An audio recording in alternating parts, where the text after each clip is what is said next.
This is VK7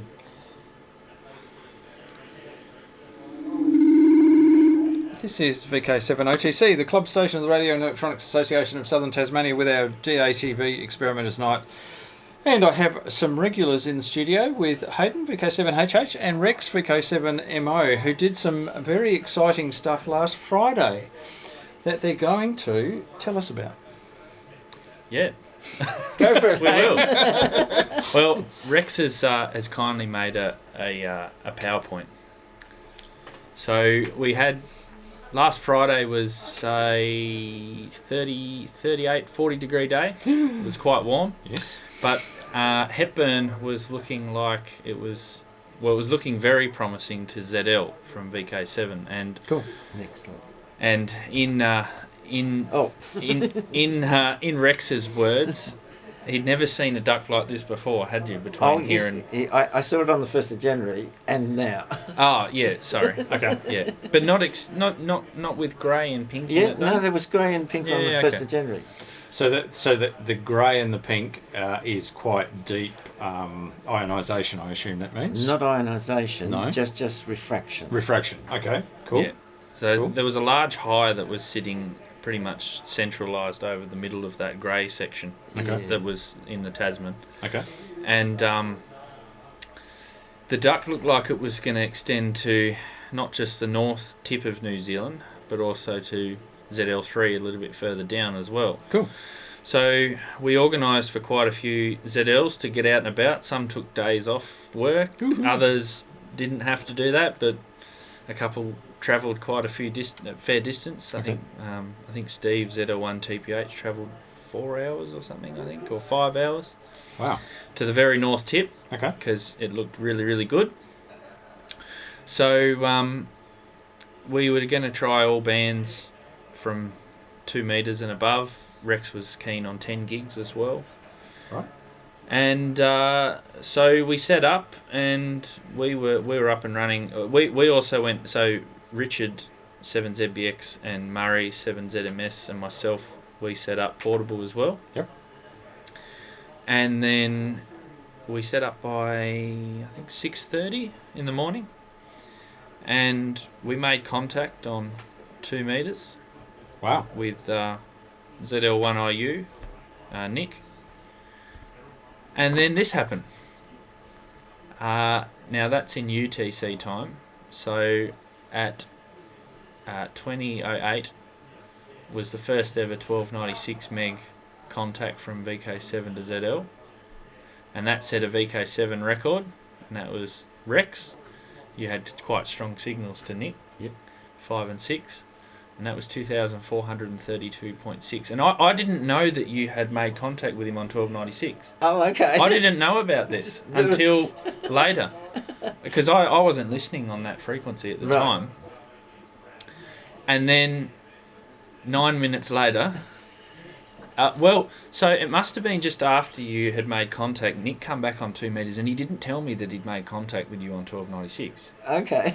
And we tried 2 metres. We went 432. No, we went 2 metres, and he said, "Go to 1296 just straight away." And I thought that's a bit strange, because usually we go to 432 first to try.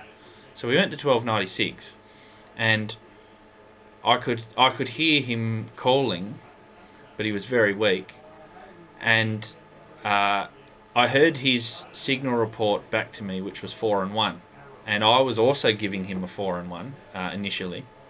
And then he peaked up to about 5 and 2, and I kept repeating 4 and 1. I kept with the original signal report, 4-1, 4-1, 4-1. You actually went to 5 and 1 part of the way through. Did I? Yes. Oh. He got my 4 and 1 in the end. Yes. And so then that broke Rex's record, which was only 9 minutes long for VK7, but it actually happened to be a national record as well. Fantastic. Which exceeded it by 3.8 kilometres. Yeah, 3.8 kilometres. Okay. And that record has stood since 1988. Wow. Okay. Held by a guy named Les Jenkins, who's one of the real pioneers of VHF. Okay. From VK3 to VK6. Yeah. Yeah. Okay. Wow. So that was done.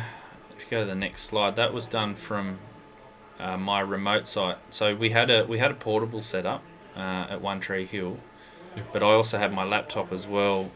We wanted to compare. We couldn't go to Mount Wellington on that day because of the fire hazard.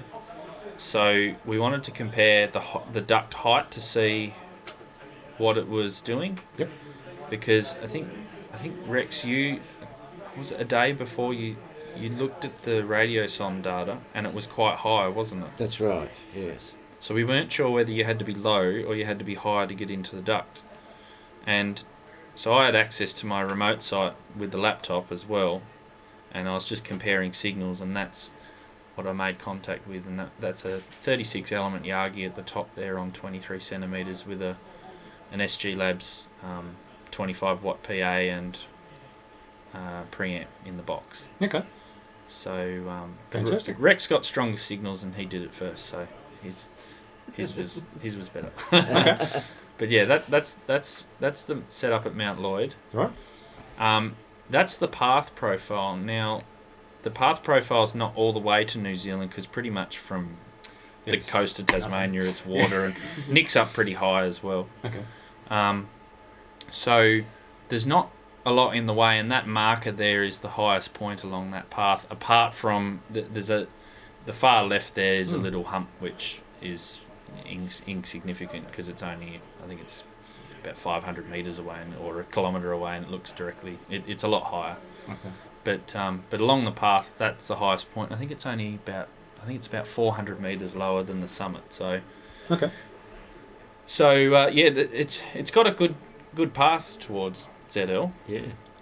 It actually shoots through the gap through Collinsvale.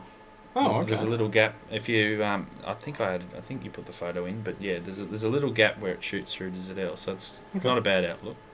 Cool.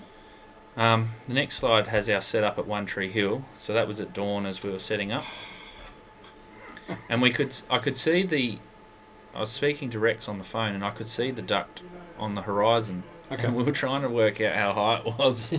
There's not many mountains out there, but we were trying to figure out how high it was. Okay. And you could see it sandwiched between two layers of dirty air. It's not cloud. There was dirty air at the bottom, and then at the top, and there's like a clear bit in the middle. So you could clearly see that cold, warm, cold. Yeah, you could see. I couldn't, but I could see it. Yeah, it was pretty visible. Cool. On the horizon. Cool. And that's us fully set up. We also had the high bands, so 2.4, 3.4 gigahertz, but we didn't have any success there. We only made contact on 432 and 1296. Okay. And you'll notice we had the awning out as well for the sun. And you can also you can see in that photo, see the layer of fog. So when we come up, that's about 400 metres. As we drove up there was a layer of fog that was sitting there. So that was also, I think, related to the temperature inversion. It was trapping the fog in. Okay. And then the next slide has Rex has put together a bit of a comparison of signal strengths relative to all of the locations that we were operating from. So if you look through the table, we all worked Nick on all bands. Okay.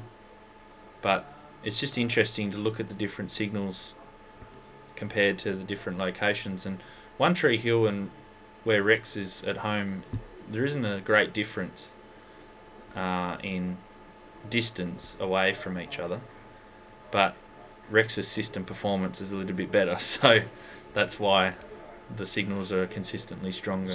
Yeah. Okay. But and it is 5.9 plus 10. that's on a peak. And bear in mind, that's listening to Nick. Now, I'm not sure how much power Nick runs on 2 metres, but I think it's I know how much it is. Amount. Yep, and he's got a 4-bay array as well. Yeah, okay. That's right. And it's just interesting also to look at the difference between, so Rex and One Tree Hill are about the same height, about 400 metres. But I think you're going to talk about that later on, about the height and ducts. So. I'm interested in the next slide. Do we want to go to that? Yep.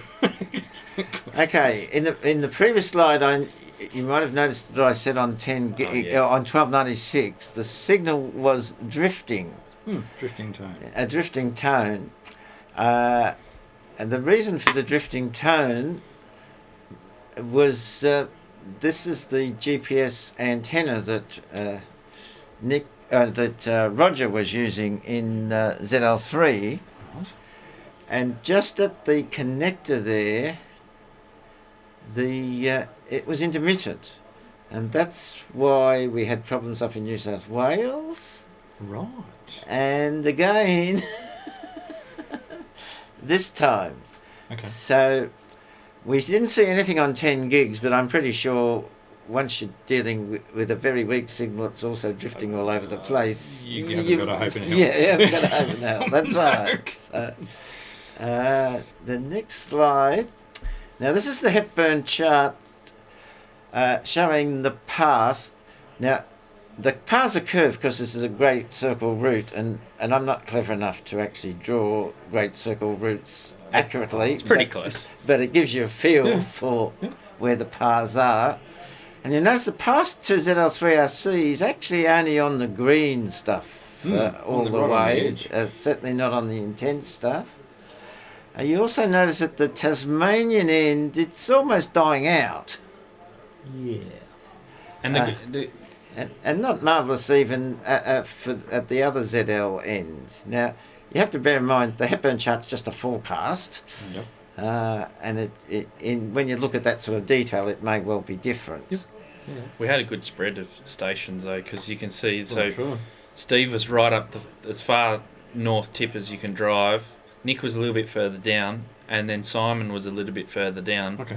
And then we had a bit of a gap, but then we had Roger. So it was good to do a bit of a comparison between all the different spot And locations. if you think about system performance, Nick was clearly the strongest, but he had a big home station. But the other three portable stations were pretty similar. Yeah, okay. So it really, even though they went across different intensities on the Hepburn chart, it didn't actually make that much difference. Okay, cool. Now this is the heights of all the stations. The only one that really stands out as being very high was Hayden's portable station. All the others are pretty similar.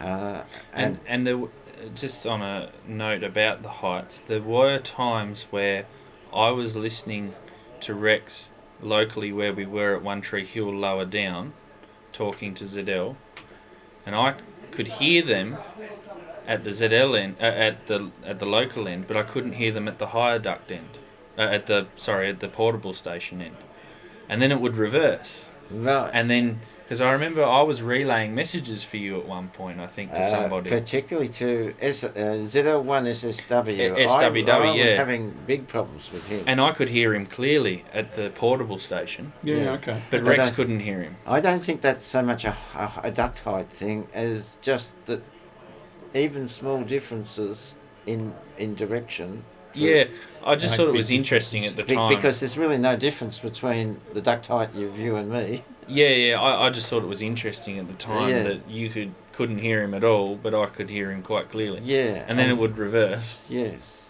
Fantastic. Okay. Okay. Now, this is the duct in Auckland, quite strong, and Auckland is basically where ZL1 SWW was. Right.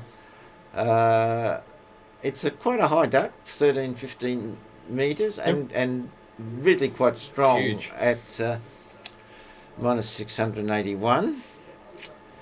The next slide is Hobart, and essentially there is no duct. There's a little low duct, which only is 100 metres up or so, but that wouldn't have, we were all above that, so that wouldn't have helped us at all. And I think that's the explanation for why signals were not very strong. We were probably having to fight our way into a duct that was well off the coast. And if you're a long way from a duct, effectively all of your energy is spread very wide before you hit the duct. So the amount of energy that gets into the duct is reduced. Yeah. Okay. Now, this is what the Bureau of Met radar looked like, and you will see all this rain out to sea, which clearly wasn't true. There was definitely no rain that day. There was definitely no rain that day, and we talked about this at the last talk. And again, the Bureau of Met radar is, in my view, reflecting off the duct down to the sea, and picking up water vapour. No, just picking up the reflection off the sea. Yeah. And if you come in closer, then you have to beam higher, and you go right through the duct, so it doesn't reflect back, and that's why. And it's almost a constant radius around. Correct. Where the angle allows you to get into the duct. Well, there you go. Is that an indication that we could use? I'm sure it is. Oh, true. But it's a real-time indication, which doesn't give you much advance warning. Correct. Correct. But they're interesting. At the time. Yes. Now, bearing in mind that the signals are weak, I thought back to the 31st of December 2005. Now, this is about the time Hayden visited me with his grandfather, because he didn't even have a driving licence. Yeah, I'd been licensed about a year. Yeah. Right. Okay. And I actually had 432 meg signals, 5 and 9 plus. I sort of estimated 30 dB over. Which was nothing like we had on Last Friday at all. And yet, when you look at it's not as strong. At the Hobart end, it doesn't, it's a fair gap into the duct. It's fairly strong all the way at Nick's end. Better at Nick's end. More uniform. Yeah. There is something you said about not being as strong. The chart may have changed over the time, because we think that the red that he used to put there's now a little bit more detailed. That's right. Possibly, but for all intents and purposes, it's so similar. again, you've got to be a bit cautious about what you see on Hepburn, particularly when you're getting sort of a breakaway just near the coast. Yep. And also there's an unstable area down the Hobart end as well. That's right. Okay. So if we next slide, this is what the duct looked like at the Auckland end. Okay. Now Nick's a fair bit further north than Auckland, but it was, the lower duct would have trapped the signal before it got to that higher one. And the lower duct, well, it's approaching 540, 380, 360. Yep. Yeah. Not all that strong, and yet it was such overwhelming signals. And that's what Hobart was in at that time, and it barely even scraped in to the ducting line. But it is it is a little bit higher though. It's 400 metres. Yeah, rather than the 200 or so. Yeah, than the other day. Well, I would say, I think what we saw the other day, that low thing was Just irrelevant. local, yeah. But that's more relevant, that one? I think so, because in part I'm closer to the duct, which means I can get into it at a low angle with more energy. Yep. You also have to treat the radio son data a little bit of caution, because you're relying on the response time of an instrument to measure the temperature and humidity, which is rising rapidly through the atmosphere, and so the reality is the duct was probably slightly stronger than that. Yeah, okay. If it had a very high resolution. And what's the significance of this of 1296? Why wasn't there a contact on 1296 back in 05? Okay, well, you would think, given the enormously strong signals we had on 432, we had a contact. What actually happened is, I said to Nick, can we try 432 as 1296? And I'm now struggling to remember what gear I had, but I certainly wouldn't have had the 180 watt PA. Yeah. So I probably only had 10 watts and probably about a 2 metre Yagi. Yep. And I said to Nick, can we try 1296? He says, oh, I think I've got an antenna in the garage.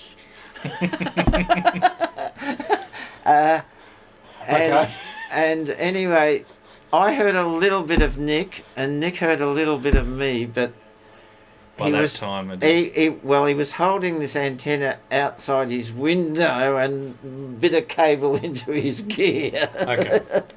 So he's been determined ever since. Wasn't that prepared, but now he is. It's now about 14 years later, and Nick commented that he was really over the moon to have finally done it. Because he was just trying and trying. Well, he regretted that we didn't do it on that day, because I think if he'd had his antenna set up properly, we would have done it. No, well and truly. With a preamp. I'm not exactly sure what Nick runs now. What does he run said, now? He said 50 watts, but I don't know what antenna. Yeah. Okay. Yeah.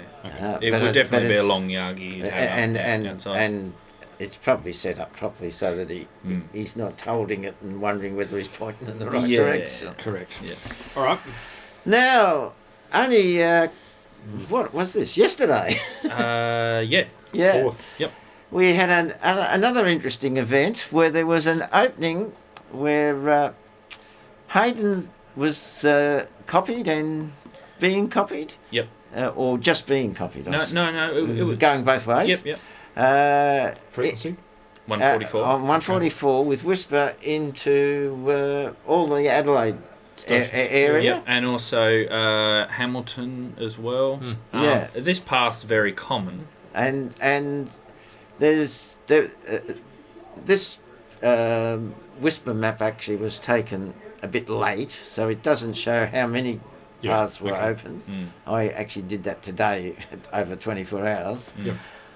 But certainly there was openings all over the place, and we're talking signals were strong enough for voice. For SSB. Yeah, it was plus 10, plus 15, really strong. Okay. Yeah.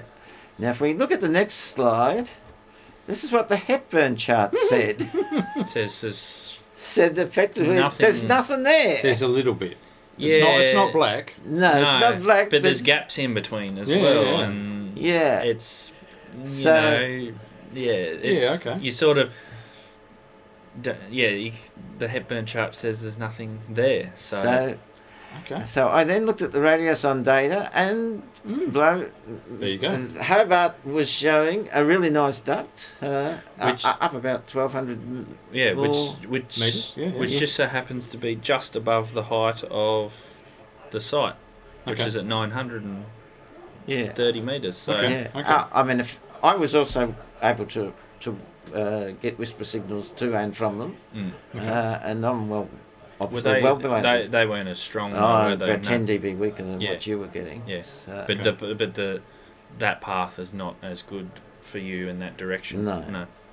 And the interesting thing is, same duct height in Melbourne. Yeah, that's right. Yes. Interesting. But a high duct. I mean, generally across to Western Australia, you're talking 300 to 500 metres. And we've got bigger mountains between us and them. Well, that's the reason it works. Because if the gets duct over wasn't the that high, we couldn't get. Yep. Yeah. Good question. It would be cut off before. Good point. And then at the Adelaide end, the duct's about the same height, not quite so strong by this time. Yep. But, and I think the strongest station was Phil VK5A double K. Yes. And I think that his location, he is quite high. I think he's in the Adelaide Hills. I might be wrong, but I know that he's quite high. It's a little bit of stronger in Adelaide, but anyway. Yeah. Okay. So it's actually the second weakest purple. Okay. But there was a blue patch over Adelaide. So you found a little blue. A little blue patch in Adelaide, but this doesn't.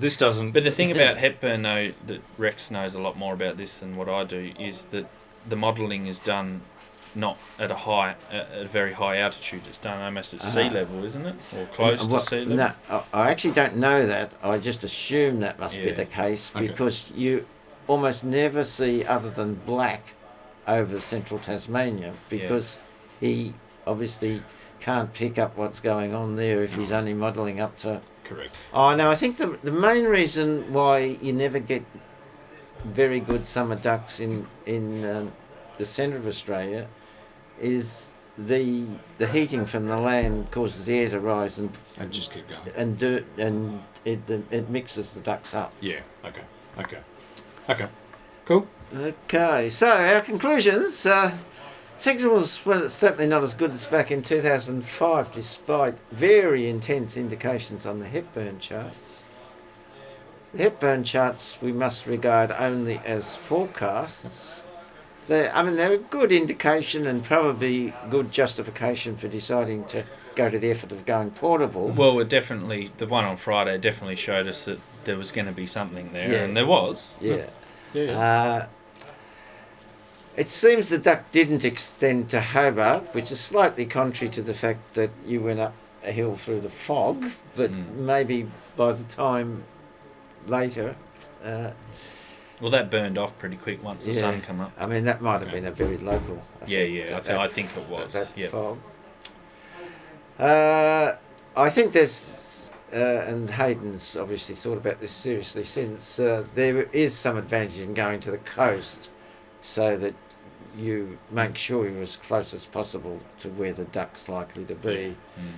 Primarily because any duct that we're near Hobart is primarily due to wind that's hot wind coming from the north, and it's already been disturbed by all the mountains, and it's likely to be stuffed up by the time it gets to Hobart. Yep. Okay. Yeah, so I've looked at a couple of sites along the east coast around Orford. Okay. There's plenty if you go further up the coast, but as far as staying local, there's a couple there, and there's one in particular which is about 400 metres, so it's almost at the ideal height that we want. It's just a matter of whether we can get through some trees that are there. Okay. But I think it's worthwhile to try next time. Cool. And see how it goes. Cool. And next slide. This raises a question. You might have seen that the contacts across to Roger were all in the low intensity part, just down in the green. Yep. The ones to the people at the north went through much stronger parts on Hepburn, and they were really, if you exclude Nick, who had obviously much more system performance, there was very little difference. And it raises the question is, if you can get above the minus 157 all the way, that probably is all you need. Now, of course, if you've got a very intense patch in the middle, it's much likely to spread the whole length of the path. Yeah. But I think it's worth looking for any situation where you've got green all the way or some yellow, and not necessarily worrying too much about the strong, super strong ones. Peak, that really strong stuff in the middle. And going back to the one when you were in New South Wales, that was a similar experience that day. 432 signals, they were there, but they weren't super strong. Yeah. And it was similar to... Yes, you would have been on the bottom of the... Yeah. But, it's interesting. Cool. Fantastic. Thanks, guys. Okay.